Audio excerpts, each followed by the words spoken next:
Cher ami Moldu, c'est bientôt Noël, et comme chaque année, on assiste à cette douce féerie, ces objets étincelants, cette drôle d'ambiance qui flotte dans l'air. Alors je me suis dit, quoi de mieux que de retourner à Poudlard, si possible dans la grande salle, pour retrouver tout cet extraordinaire monde d'enchantement et d'émerveillement qui nous avait tant manqué. Regardez les fantômes, même eux ont l'air heureux. Pour ce mois de décembre, je n'ai gardé que les épisodes de la saga les plus innocents, à savoir les 4 premiers. Enfin, je dis ça, mais ce n'est pas mon avis. Sachez que pour moi, ils sont tous bien sombres et effrayants à leur manière. Mais bon, j'emprunte la voix de la Doxa. Je la lui rendrai dès que cette vidéo sera finie. Aujourd'hui, nous allons encadrer un clash entre Harry Potter 1, célèbre boxeur connu pour être le plus démodé, mais aussi le plus fondamental de la saga, contre mon très cher Harry Potter 2, un monstre de suspense et d'angoisse, mais très vite oubliable quand on y pense. Alors c'est parti, commençons ce clash. 1, 2, 1, 3.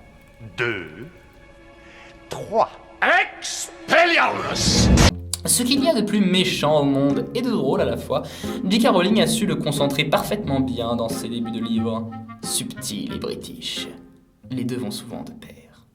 Et pour notre plus grand plaisir à tous, les premiers films se sont montrés extrêmement fidèles au roman.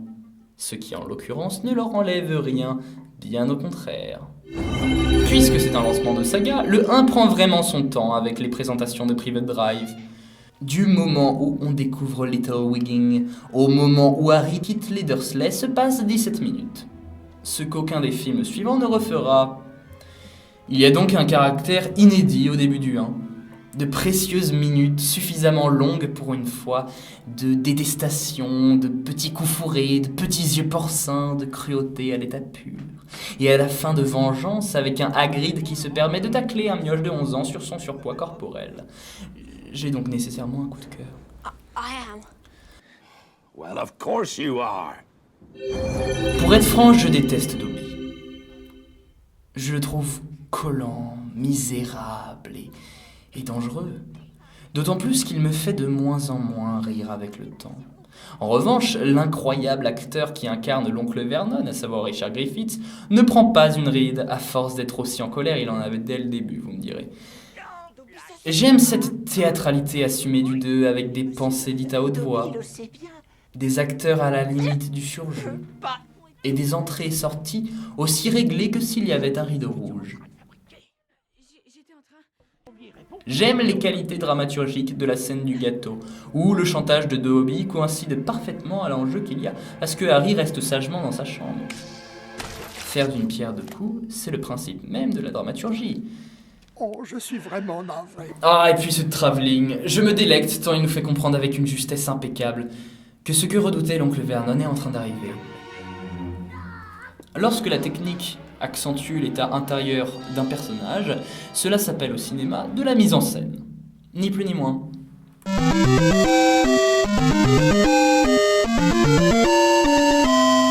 À dire vrai, aucune arrivée à Poudlard ne se ressemble. Il y a toujours une façon de rejoindre le château différente, ou un invité inattendu. Sur ce point, les films sont largement au-dessus des livres, à mon sens. Ils permettent de vraiment condenser l'intérêt qu'offre une des arrivées à Poudlard. Mais passons, nous ne sommes pas là pour jouer à la guéguerre entre les DVD et les bouquins. C'est la plus conventionnelle, la moins excentrique des arrivées à Poudlard, et c'est dans cette situation qu'on a l'occasion de vérifier la qualité de l'adage. Les vieilles méthodes sont parfois les meilleures. Ces quelques secondes sur le lac sont quelques secondes de charme, ou plutôt devrais-je dire, de magie. C'est si pittoresque, à la limite du kitsch. On est transporté à coup sûr. Une pensée particulière aux premiers spectateurs de l'époque qui ont dû ressentir toute la puissance de la musique de John Williams pendant cette traversée du lac. À l'époque, le thème principal n'avait pas encore eu le temps d'être popularisé. C'était donc une double découverte. Comment ne pas être conquis ? Heureusement que J.K. Rowling a pensé à varier les plaisirs.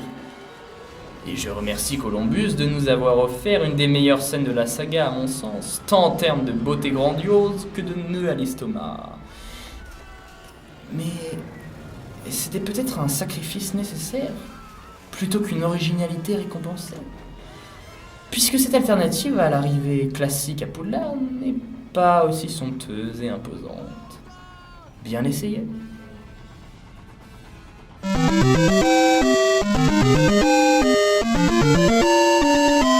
On ne va pas se mentir, c'est la plus grande trouvaille de J.K. Rowling, et l'avoir adapté à l'écran est juste jouissif. Les détracteurs des films ne disent pas que vous prenez pas de plaisir devant ça, c'est pas vrai. Le caractère spectaculaire et grandiose de Sport de ballet vaut au moins aussi bien avec des travelling qu'avec des hyperboles. Certes, on a droit aux plus longues minutes consacrées au Quidditch de toute la saga. Ici, là et ici. De plus, la partie est chargée d'un enjeu fort. Découvrir qui est derrière les actes abominables perpétrés à Poudlard. Mais qui peut se contenter de cette pâle imitation de Flight Simulator X en 2020 ? C'est beaucoup moins réaliste et époustouflant que dans l'opus d'après. Plus rapide, plus intense et plus flamboyant. Quand on compare la scène de partie de Quidditch du 1 avec celle du 2, en termes de temps de jeu, on est perdant. 8 minutes pour le 1 contre 5 pour le 2, c'est plus court. Et pour ne rien enlever, on a l'impression que celle du 2 est beaucoup plus gratuite. À part un cognard qui déconne et la classique rancœur Serpentard Gryffondor, on voit mal l'intérêt scénaristique qu'elle représente. Ainsi, on aurait presque l'impression d'avoir perdu au change. Sauf que c'est une lecture si primaire des choses. D'abord parce que, esthétiquement, le 2 nous met une claque que ne pourrait jamais lui rendre le 1. Regardez-moi ce rythme effréné, ces mouvements de caméra aériens et ces lumières qui scintillent.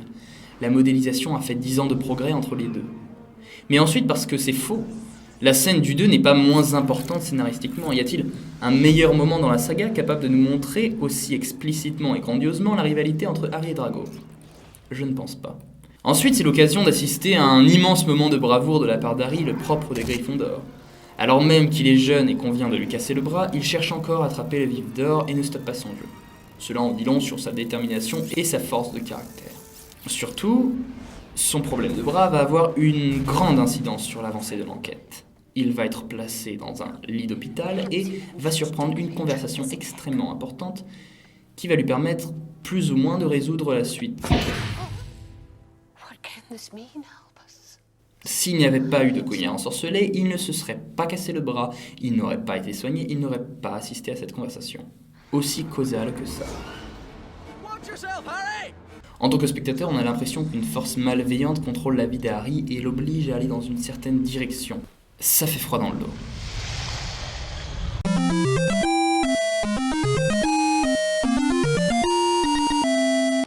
Et oui, l'amitié. J.K. Rowling n'a de cesse de répéter que le courage et l'amitié sont les deux valeurs les plus importantes dans ses romans. Les films ont été très fidèles de ce point de vue-là. Alors qu'est-ce qu'une bonne année à Poudlard pour Harry sans des relations riches et épanouissantes avec les deux grands rouquins de la saga ? Je vous l'accorde, découvrir que c'est ce jeune morveux hyper gaffeur et cette insupportable mademoiselle je sais tout qui va partager les 10 prochaines années de la vie de Harry, c'est extrêmement capital et de surcroît assez surprenant. Mais ça, c'est lors du premier visionnage. 20 ans plus tard, une fois qu'on a vu tous les films en boucle, est-ce qu'on se laisse encore étonner par la rencontre entre Harry et Ron ou l'arrivée de Miss Granger ? Eh bien, plus tellement. On est donc obligé de se pencher sur le critère de l'épaisseur psychologique. Et là, je conseille au 1 de fermement serrer les fesses. Ça va être long.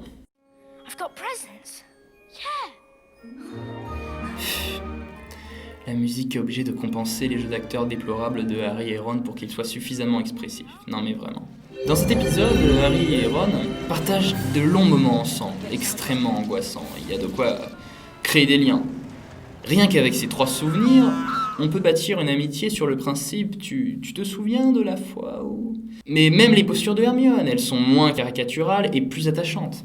Certes, elle se laisse séduire par cet ignoble imposteur, mais au moins, elle aide Harry, ce qui lui permettra de sauver la vie de Ginny. Chacun a donc l'occasion de prouver qu'il mérite sa place au sein du trio. Ça nous a beaucoup aidé.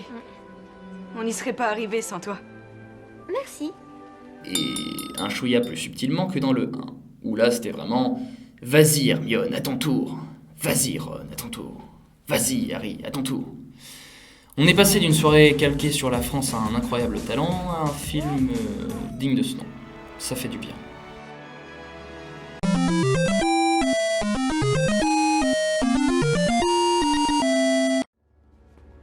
Bon, je pense que vous n'êtes pas trop teubés, vous avez compris que c'était Voldemort. Bien. Et pourtant ce n'est pas ce dont il s'agit. Mais oui, c'est clair. À vrai dire, j'ai failli appeler ce grand 5 Alerte à Poudlard en hommage à Alerte à Malibu. Cette fille est la preuve que Dieu existe. Mais je me suis dit que ça passait mieux visuellement de marquer celui dont on ne doit pas prononcer le nom. Donc, retenez surtout que ça concerne toutes les crasses que vont devoir subir nos héros. Ça peut aussi bien être un problème du Seigneur des Ténèbres qu'un problème de fuite d'eau. Dans Harry Potter et l'école des sorciers, Voldemort va revenir. C'est terrible.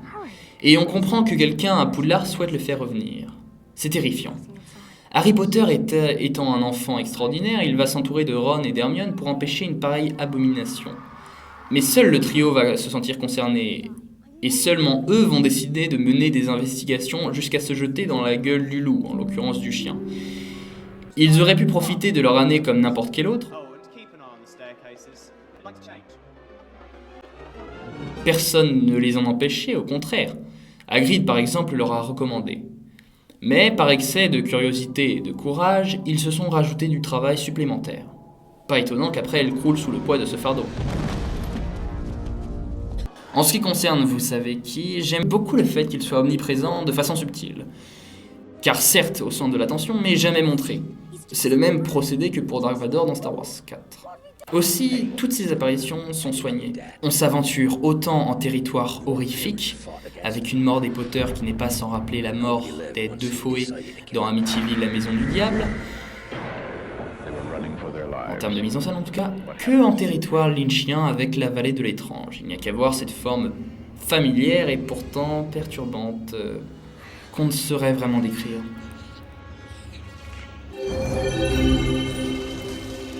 On va oublier les Deus Ex Machina car sinon on en rêve pour la nuit, mais dans la Chambre des Secrets, il y a un vrai mystère qu'on va s'efforcer de percer à jour. Beaucoup plus angoissant, car beaucoup plus difficile à cerner. Ce n'est pas pour rien que l'épisode s'appelle La Chambre des Secrets, vous allez me dire.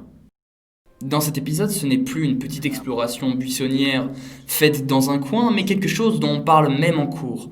Les barrières entre la menace et le reste de la vie à Poudlard n'existent tout simplement plus. En effet, c'est la sécurité collective qui est inquiétée, et tout le monde est susceptible d'y passer. Non, c'est faux. Seulement les sales races. Espèce de sang de bourbe. Bon, j'arrête de faire mon Drago Malfoy, seulement certaines personnes. Aussi, puisque les choses n'arrivent jamais comme cela aurait dû, le gâteau, l'arrivée à Poudlard, le cognard, etc., les héros portent une sacrée poisse, à tel point qu'ils sembleraient maudits. Et c'est très étrange. Le mal qui est à l'œuvre questionne Harry sur son appartenance au camp du bien, et cela nous offre quelques beaux échanges avec Dumbledore sur le libre arbitre et les différentes maisons de Poudlard. Voldemort est quant à lui un jeune et beau garçon, une forme pour le moins inattendue. Savoir qu'il a eu un passé aussi proche que celui d'Harry fait froid dans le dos. Et les flashbacks sont de qualité. Maintenant, le casting du jeune jeu du sort n'est pas fameux et la tension de la scène du basilic est carrément décevante.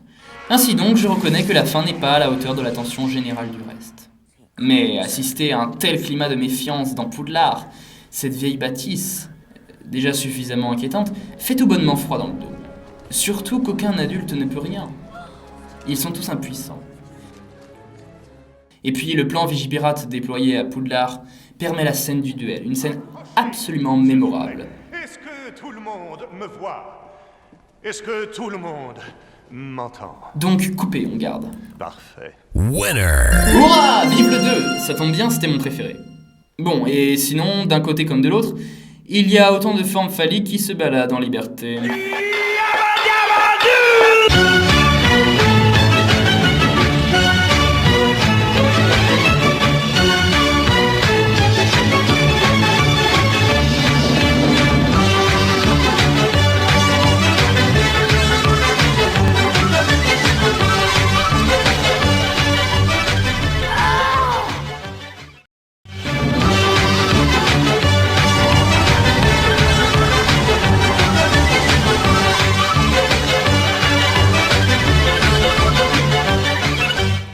Nous sommes d'accord, ce point-là, c'était vraiment cadeau. Mais bon, vous n'en voudrez pas, c'est la période. Restez bien connectés, surtout que vous n'avez rien à faire pendant le confinement.